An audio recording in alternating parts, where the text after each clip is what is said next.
नमस्कार दोस्तों, आप देख रहे हैं RNI न्यूज। मैं हूं आपके साथ संध्या बेस। दोस्तों, जब भी किसी राज्य में चुनाव आने वाले होते हैं तो सभी पार्टियां पहले देखती हैं कि किन किन मुद्दों को लेकर जनता के बीच जाया जाए। हालांकि गुजरात और हिमाचल में चुनाव तो संपन्न हो गए हैं, लेकिन अब सबको 8 तारीख का इंतजार है कि उस दिन कौन सी पार्टी की मेहनत रंग लाएगी और कौन बाजी मारेगी। वैसे तो इस चुनाव में बीजेपी को टक्कर देने के लिए कांग्रेस के साथ साथ आम आदमी पार्टी की सरकार रही थी, लेकिन चुनाव होने के बाद सभी पार्टियां अपनी अपनी जीत का दावा ठोक रहे हैं। लेकिन एग्जिट पोल क्या कह रहे हैं कि आखिर गुजरात में किसकी लहर दौड़ रही है, आखिर वहां की जनता ने किस पर भरोसा जताया है। 27 साल से गुजरात की सत्ता में राज करने वाली बीजेपी इस बार वापसी करती नजर आ रही है। कांग्रेस का सियासी वनवास 27 साल से बढ़कर 32 साल हो गया है। वहीं पहली बार गुजरात में पूरी ताकत से चुनाव लड़ रही आम आदमी पार्टी ने भले ही बीजेपी को सत्ता से बेदखल करती नहीं दिख रही हो, लेकिन प्रदेश में एक सियासी ताकत के तौर पर जरूर वो उभरी है। इस तरह से आम आदमी पार्टी ने गुजरात में ऐसे झाड़ू चलाया कि कांग्रेस पूरी तरीके से साफ हो गई है और बीजेपी इस बार रिकॉर्ड कमल खिलाती नजर आ रही है। दोस्तों, गुजरात विधानसभा चुनाव में उतरी आम आदमी पार्टी ने भले ही बीजेपी को मात नहीं दे सकी, लेकिन कांग्रेस का वोट खाकर अपनी दमदार मौजूदगी दर्ज कराने में सफल होती दिख रही है। आम आदमी पार्टी को 20% वोट मिलने के अनुमान है। इसमें 15% वोट कांग्रेस और 3.5% बीजेपी से गया है। सर्वे में भले ही इस सीट में बदलाव नहीं हुई है, लेकिन वोटों से अरविंद केजरीवाल को खुश होने का मौका तो जरूर मिल गया है। यानी कि जिस तरीके से आम आदमी पार्टी लगातार वहां पर रैलियां कर रही थी, जनता के बीच जा रही थी और जो दिल्ली और पंजाब के मॉडल के तर्ज पर वहां की जनता को लुभा रही थी, ऐसे में कहीं ना कहीं आम आदमी पार्टी तो इससे खुशी से गदगद है। गुजरात में बीजेपी को 131 से 151 सीटें, तो कांग्रेस को 16 से 30 सीटें, तो आम आदमी पार्टी को 9 से 21 सीटें मिलने का अनुमान है। इन आंकड़ों के मुताबिक कहा जा सकता है कि आम आदमी पार्टी कहीं ना कहीं गुजरात में अपनी मजबूत पकड़ बनाती दिख रही है। तो बीजेपी भी प्रदेश के सियासी रण में अब तक का सबसे शानदार प्रदर्शन करती दिख रही है।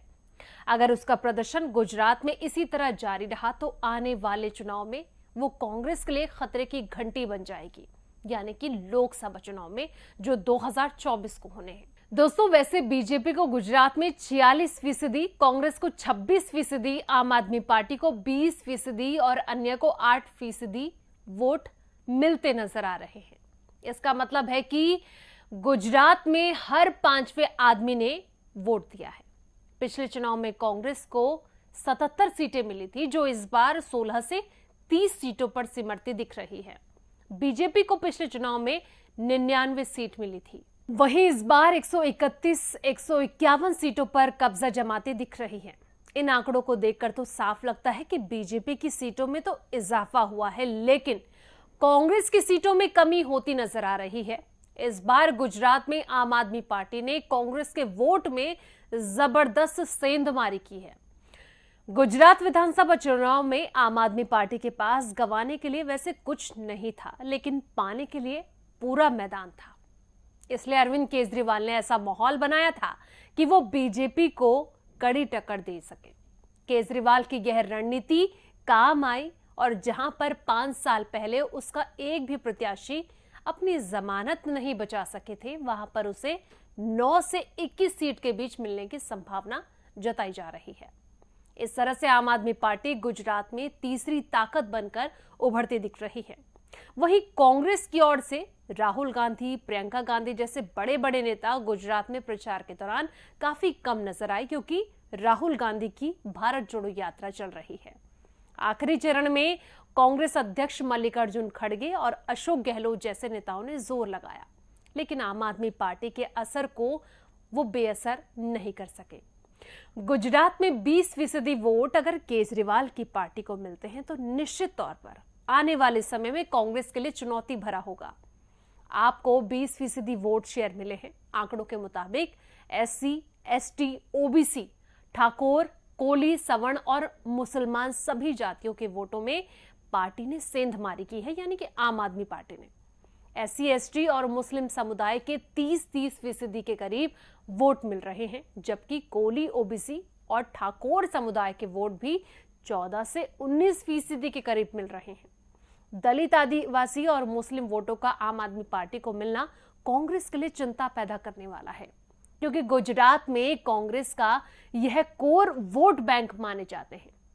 इससे एक बात तो साफ हो गई है कि गुजरात में कांग्रेस का विकल्प आम आदमी पार्टी बन रही है। बीजेपी गुजरात में एक बार फिर से रिकॉर्ड सीटों के साथ सरकार बनाती नजर आ रही है, लेकिन इसमें पार्टी नेताओं से ज्यादा केजरीवाल का पूरे दमखम के साथ चुनाव लड़ना ट्रंप कार्ड साबित हुई है। एग्जिट पोल की तरह ही नतीजे आते हैं तो बीजेपी 7वीं बार आसानी से सरकार बनाती नजर आएगी और अब तक जो सीटें उसकी हर चुनाव में घट रही थी वो इस बार बढ़ रही है। उसका विश्लेषण के तौर पर अगर देखा जाए तो साफ तौर पर दिखता है कि गुजरात चुनाव 3 ध्रुवीय होने का फायदा बीजेपी को मिला है, क्योंकि आम आदमी पार्टी को जो 20% वोट मिले हैं उसमें 16% कांग्रेस और 3% बीजेपी का वोट है। 2017 की अगर बात की जाए दोस्तों, तो 2017 चुनाव नतीजों की बात की जाए तो तब बीजेपी को 50% जबकि कांग्रेस को 42.2% वोट मिला था। कांटे की टक्कर थी उस वक्त, यानी इस बार बीजेपी का वोट प्रतिशत भले ही थोड़ा घटता नजर आ रहा हो, लेकिन आम आदमी पार्टी के चुनाव में उतरने से कांग्रेस को बड़ा नुकसान होता दिख रहा है। बीजेपी का वोट प्रतिशत 4% घटा है, तो वहीं कांग्रेस का 16% वोट घटा है, जबकि आम आदमी पार्टी को 20% वोट मिलता हुआ नजर आ रहा है। इससे साफ समझा जा सकता है कि सत्ता विरोधी कांग्रेस और आम आदमी पार्टी के बीच बढ़ गए हैं और बीजेपी को उसका सीधे तौर पर लाभ मिलता हुआ नजर आ रहा है। और यही सिलसिला ऐसा भी लग रहा है कि आने वाले जो चुनाव 2024 के होंगे, लोकसभा के चुनाव, वहां पर ऐसी कोई परिस्थितियां ना बन जाए, कहीं ऐसा ना हो जाए कि कांग्रेस जिस तलाश में है और जिस तलाश में वो कन्याकुमारी से लेकर कश्मीर तक घूम रही है, देश भर में भारत जोड़ो यात्रा कर रही है, जिस उम्मीद के साथ कर रही है, ऐसा ना हो जाए कि कांग्रेस यानी कि कांग्रेस पर आम आदमी पार्टी अपनी झाड़ू फेर दे और कहीं ना कहीं इसका सीधे तौर पर फायदा बीजेपी को हो जाए। लेकिन दोस्तों, आपको क्या लगता है कि 8 तारीख को भले ही अभी कुछ दिन बाकी हैं, यानी कि महज 1 दिन बाकी है, लेकिन उसके बावजूद भी क्या लगता है कि क्या बीजेपी इस बार फिर से बढ़त के साथ आगे बढ़ेगी, या फिर कुछ ना कुछ कमाल वहां पर आम आदमी पार्टी कर सकती है, या फिर भारत जोड़ो को लाभ कांग्रेस को मिल सकता है? कमेंट सेक्शन में अपनी राय जरूर दें, साथ ही वीडियो को लाइक शेयर जरूर करें और हमारे चैनल को सब्सक्राइब भी जरूर करें।